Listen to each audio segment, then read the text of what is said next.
Respect failure as much as you respect success. In fact, fear people who have not failed. They are too innocent to counsel you. There is a requisite level of failure you must carry as a badge to balance your understanding in counseling people. Believe me, anybody who comes to you with 100 over 100 is still a child in the school of success. There is a requisite scar that gives you a balanced perspective.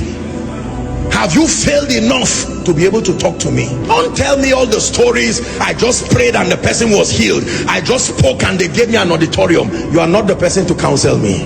I respect you. Carry your results until you learn the other side of life. My goodness, there are people that have failed enough and they can talk to you. When they talk to you, they utter from their pain. Their pain has been turned to wisdom. Every sentence is a life lesson. A woman who tells you, I have been barren for 10 years. Now God gave me 3 sets of twins. Forget the twins and learn wisdom. Don't just respect crowns, respect scars. The wise respect both scars and crowns. Can I encourage someone? Your failure is still an asset. Don't throw it, archive it. It will be one of the qualifiers for your speaking to people tomorrow. Apostle, I have cried, I have failed in life. I know what it means to be an irresponsible father. Don't throw that experience, archive it. One day you will use from that wisdom and mentor an arrogant young man who thinks life is so easy. Most times when we are starting out in life, because of the leverage of prayer, the prophetic, or generally life just playing games with you, you can believe life is so easy and you are wondering, so why are people crying like this? I just got married and 3 months it's been so rosy. In fact, my wife is the best thing that has happened to me. And you go online and embarrass yourself, and someone who has been married for 15 years, they say, may God help you.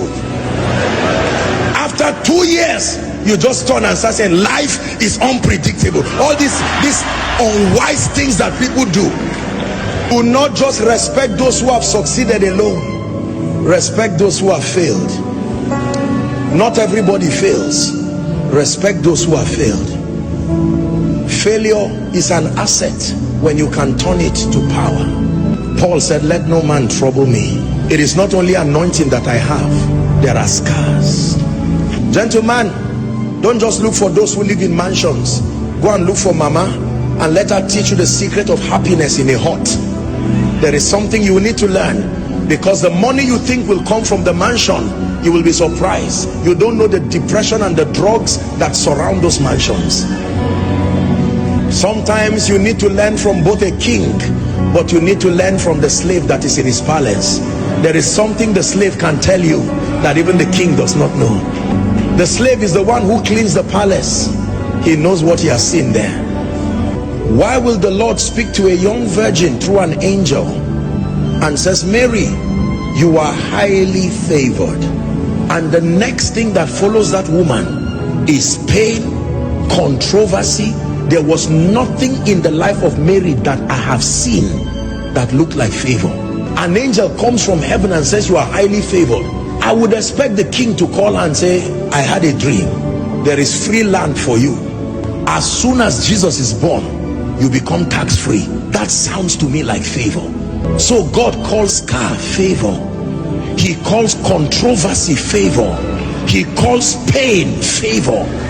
Why would you say a woman is high? God is speaking to someone. Don't listen. You may cry, but don't be embarrassed about your failures again. There is something about the speaking of God, that until you are at your lowest moment, there is something about the voice of God you cannot hear. There is a pain requirement to hear certain things about God. Tonight's message is very deep. For some of you, you really will not understand it this night. You are too innocent. You have been shielded by the sacrifices of others. You may not really understand this. There is a pain requirement that brings out the clarity and the purity of the voice of God. There is a way a man of God fails and fails and fails in ministry, that he goes back and he says, Lord, teach me. When he writes a book about the leadership of the Spirit, read it. That pain has purified any flesh and the need to make a name. It's gone. That is the reason why when people go through things and they come out of it, they usually come out with an anointing. Barren for 16 years, laughed at by people. As she gets triplets, it's not only children she got. The day she speaks over you, she will terminate barrenness in a moment, because every time she sees you like the high priest, she's touched with the feelings of your infirmity. Let me tell you the truth. You see, many of you see today that I pray for people and I'm just speaking and you see the power of God. It's not only prayer and anointing, no.